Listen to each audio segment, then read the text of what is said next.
দেশের সার্বিক পরিস্থিতি এবং দেশকে একটি সমৃদ্ধশীল দেশ হিসেবে রূপান্তরিত করবে সেই মেধাবী ছাত্রছাত্রী আজকে এই কুদ্দুস স্যারের বিদায়ী সংবর্ধনা অনুষ্ঠানে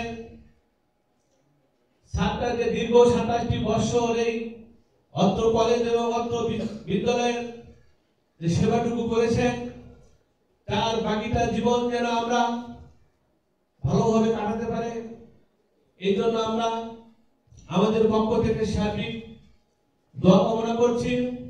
পাশাপাশি আজকের এই দরগাহাট ডিগ্রি কলেজের আগামী দিনের ভবিষ্যৎ যেন এই কাহালুর থানার সর্বোচ্চ একটি প্রতিষ্ঠান হিসেবে গড়ে ওঠে এই আশা এবং প্রত্যাশা রেখে আমি আমার কথা বলে শেষ করছি। আমি বলবো যে সরকার পরিচালনায় যে একটা রাজনৈতিক শূন্যতা এই জায়গায় স্যার তার অনবদ্য অবদান ভূমিকা রেখে চলেছেন। 5ই আগস্টের পরে বেশি করে স্যারকে শ্রদ্ধার সাথে স্মরণ করি যে আমাদের 5 আগস্টের পরে বিভিন্ন শিক্ষা প্রতিষ্ঠানে বিশেষ করে বৈষম্য বিরোধী ছাত্র আন্দোলনের যে ব্যানারে যে দাবিটা যে পরিবর্তন এসেছে সারা বাংলাদেশ সাধুবাদ জানিয়েছে, কিন্তু কিছু কিছু জায়গায় বাংলাদেশের বিভিন্ন ধরনের মানে অনাকাঙ্ক্ষিত ঘটনা ঘটেছে। কিন্তু কাহালু বাংলাদেশের মধ্যে একটি অন্যতম উপজেলা যেখানে স্যারের হস্তক্ষেপে আমাদের এই বলবো যে অপেক্ষাকৃত অনেক কম এই ধরনের ঘটনা ঘটেছে। স্যারকে জন্য সাধুবাদ জানাই।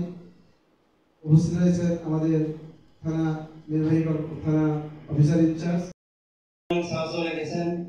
এছাড়াও আমাদের একটা পরিবার ছিলেন, এই পরিবারের মধ্যে থেকে একজন স্যার বিদায় নিচ্ছেন। এটি যেরকম আমাদের জন্য হৃদয় বিদারক, তেমনি পাশাপাশি ওনার কর্মজীবন থেকে অবসর নিচ্ছেন।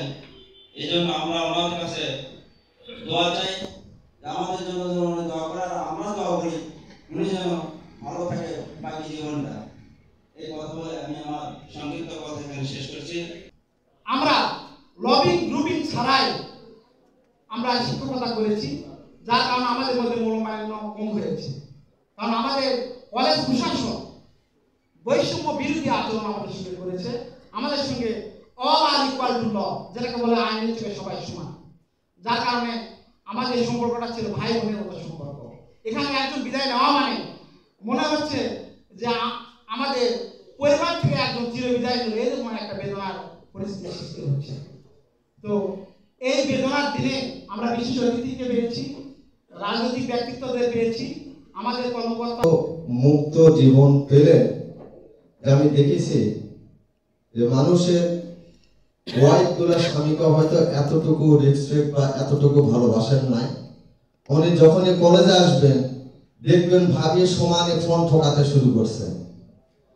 আজকে আসলে ভাবে আজ থেকে অনেক স্বাধীনভাবে তার স্বামীকে পাবেন, মুক্তভাবে পাবেন। তবে আমি এটুকু দোয়াও রাখি যে বাকি জীবনটা ওনার ভালোভাবে যাক।